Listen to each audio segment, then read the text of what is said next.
Hello, my name is Jack, and today I'm going to be talking about one of my favourite movie franchises, Star Wars. Star Wars is obviously incredibly popular. Loads of people know it. It was created about 30 years before my birth, give or take. I actually don't know when the first one was released. I think it was late 1970s. I was born in 2002, so quite a while. I was born around when the prequels were coming out, episodes 1, 2, and 3.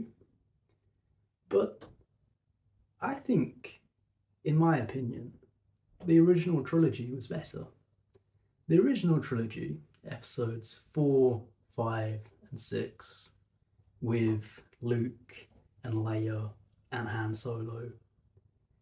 Those are the best ones. Those are not just in terms of like the Star Wars aspect, but in terms of being just good movies, good, well written movies, especially episodes 4 and 5, because in their essence, it's like a typical hero's journey.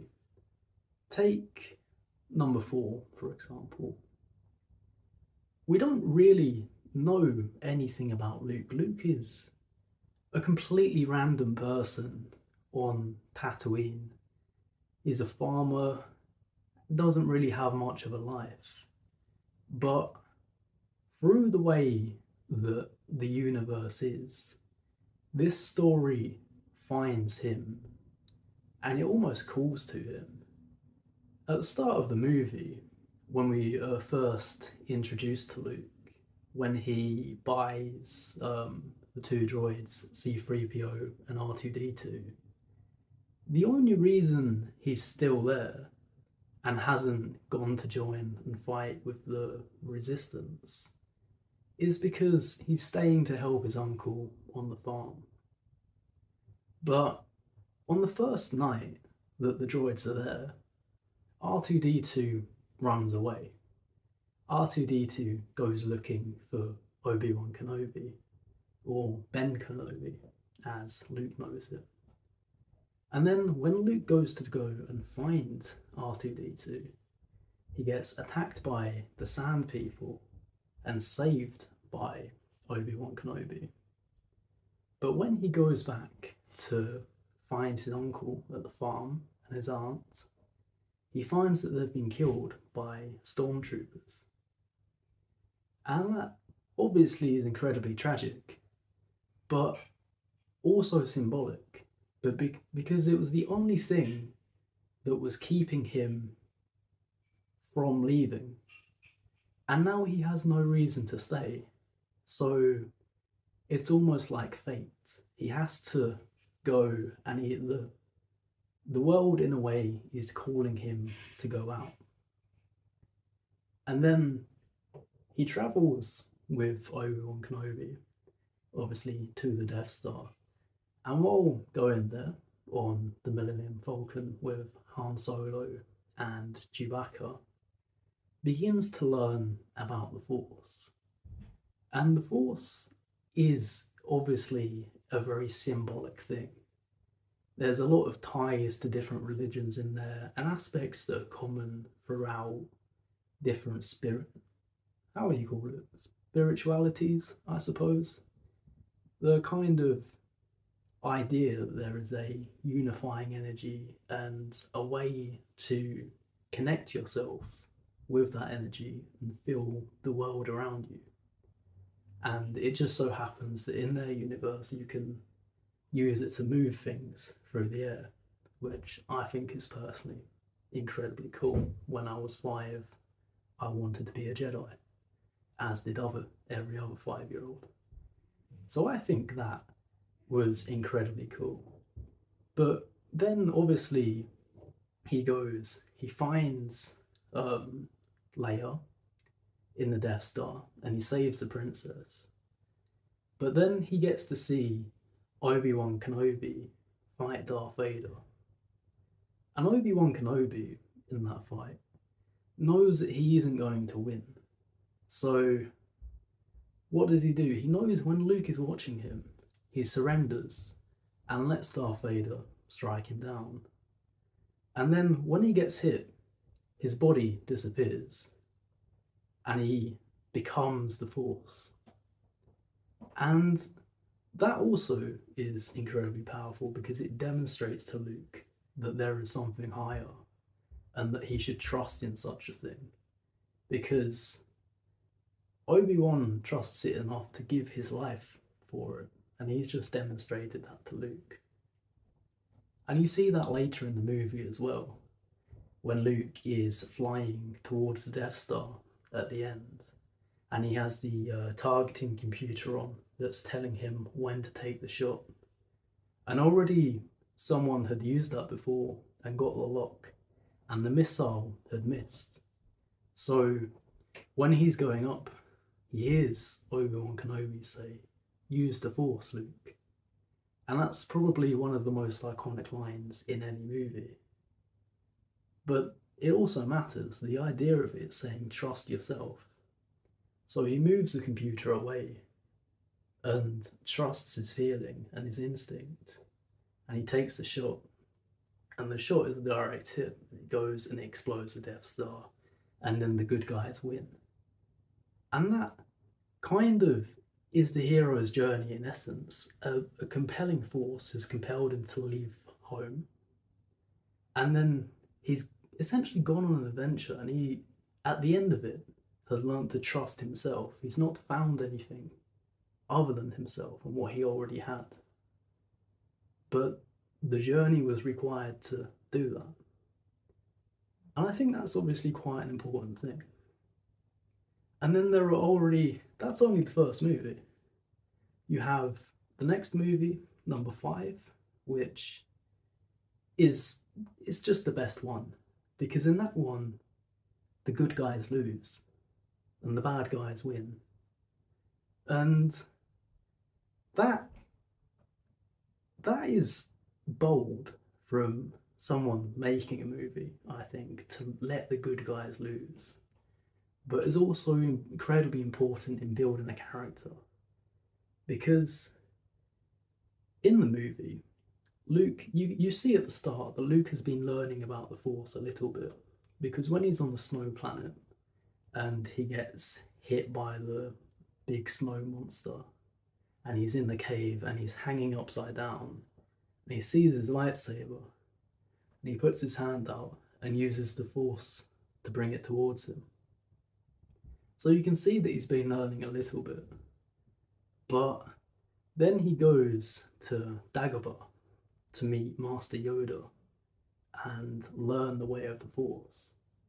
So he goes there, and obviously he meets Yoda, but he doesn't know that he's Yoda, because Yoda is a small green man, and he's 800 years old, 900 years old maybe.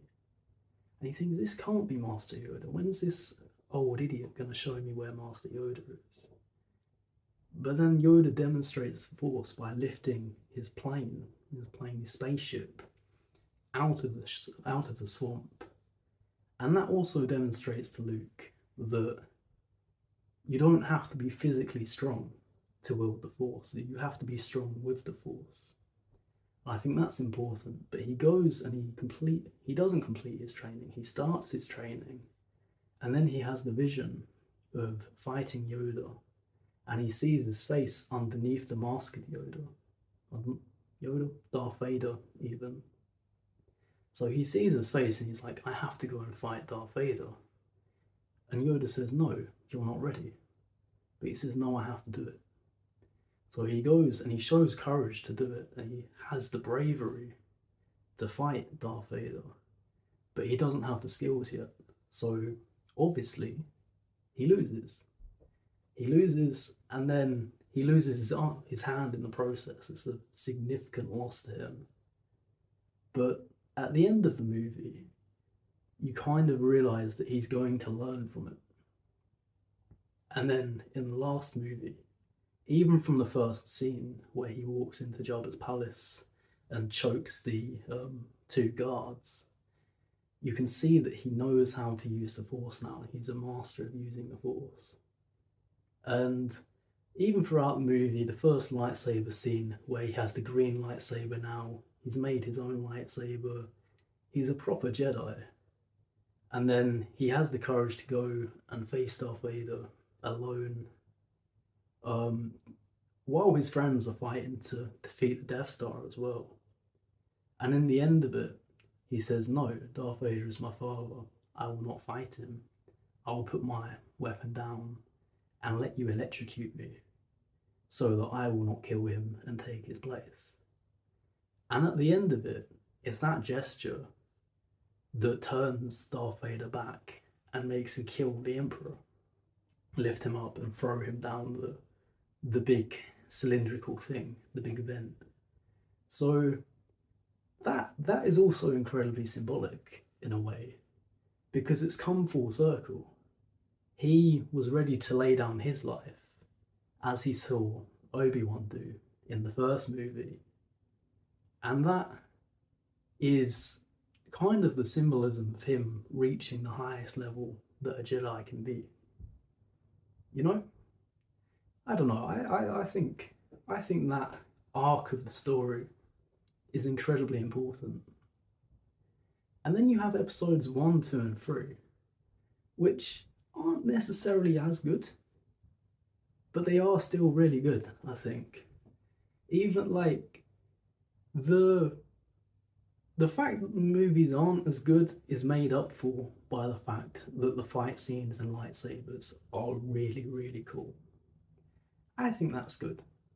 But you also get to see Anakin Skywalker and Obi-Wan Kenobi kind of grow up together.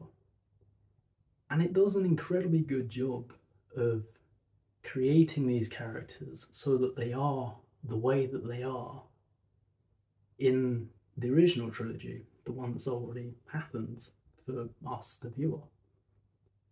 And I think that's a really good way, because you get to see the turn of Anakin and you get to see the mistakes along the way that lead him to be like that. You get to see the mistakes that Obi-Wan made, and it kind of makes sense why he regrets some of it in the original movies. So I think the whole arc of that is incredibly good. I also saw a theory as well that said, what's his name? Jar Jar Binks was supposed to be the Emperor because he's not lucky. Luck doesn't exist in the Star Wars universe. He's using the Force all the time to be lucky and hiding it. And I think that's really cool. I would have liked to have seen that. But, it didn't happen. I think the first movie, nobody liked Jar Jar, so they had to change it. But I think that would be cool. And then obviously you have the final 3 movies, 7, 8, and 9. They're kind of okay. I think 7 was actually quite good, compared to 8 and 9. 7 was decent. It had the ability to set up a good character, and then 8 and 9 threw away all of that good work. I haven't even rewatched them. I watched them when they came out and thought, nah, that's enough. But the ones I do like, I like Rogue One. That is my favourite sort of spin-off movie, especially the way that it ends, because it ends right before the start of episode 4, and it shows the sacrifice that was made, and it is a genuine sacrifice. They all gave their life to send that information, and now you get the story of Star Wars. But I don't know, I think the way it was done, it was a really good movie, especially from the director, who I think before had only done kind of romantic movies, like romantic comedies. So it was a really big risk putting him on Star Wars. But it worked incredibly well. It's just a really, really good movie. I saw Solo as well, but it was okay. It was a kind of forgettable movie, to be honest. I can't even fully remember what happened in it. It's been so long since I've seen it, so it couldn't have been that good. We know that. But yeah, that's almost, well, it's not all of Star Wars. Star Wars is massive, the amount of things happening. Can you tell I'm a bit of a nerd, by the way? Yeah. Um, Star Wars is obviously a massive thing. You have the series as well. You have Mandalorian. You have the other series with the girl that her name I can't remember, Ahsoka, something like that. The girl with the two blue lightsabers. Kind of okay, I guess. Mandalorian, okay, but long and boring in my opinion. Um, there was an Obi-Wan series. I haven't seen that. There was another one. There's a new one that's just come out. I don't have high expectations. I'm probably not going to watch it, but maybe I will. Maybe it'll be good. Who knows? Anyway, this has been me aimlessly talking about Star Wars. Thank you very much for watching. Let me know in the comments, do you like Star Wars? What's your favourite one? I'll see you in the next one. Goodbye.